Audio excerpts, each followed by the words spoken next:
Appalachian Wellness for a new tomorrow and a new you. I'm Raymond Owenbrink, President and owner of Appalachian Wellness in Asheville. We're going to talk about chronic inflammatory response syndrome, CIRS, fungal testing, and how it's done, specifically the Environmental Relative Moldiness Index, which is a test called ERMI, and the health effects roster of type-specific formers of mycotoxins and inflammagen second version, also known as HERTSMI2. Perhaps you can understand why we in medicine like to use acronyms wherever we can. It's a mouthful. The most important step of CIRS therapy is identification of and removal avoidance of any re-exposure. This cannot be overemphasized. Very, very important concept, because if you don't do this, you're not going to get better.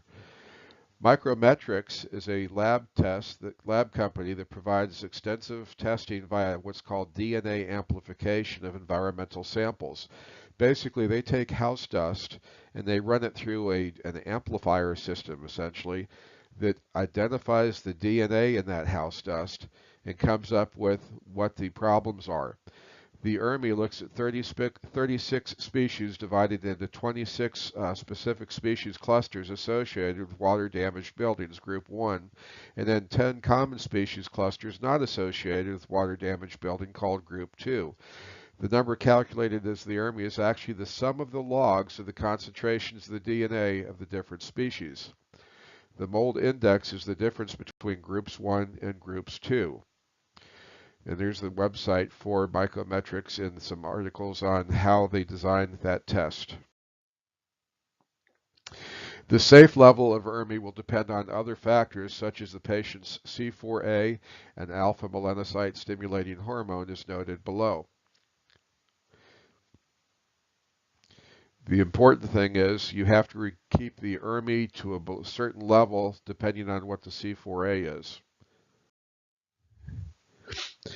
A thorough and careful history may reveal clues to other exposure risks from dinoflagellates, either aquatic, freshwater, or marine saltwater, ciguatoxin from consumption of tropical reef predator fish, the larger fish, Lyme disease, Lyme vaccine, or other vaccine exposures such as HPV for cervical cancer prevention, the human papillomavirus. If a one-time vaccine triggered the cytokine storm preceding the onset of CIRS the patient could be counseled to avoid repeat of that vaccine or other exposure future vaccines that may cause cytokine storms to avoid future problems. More information is available.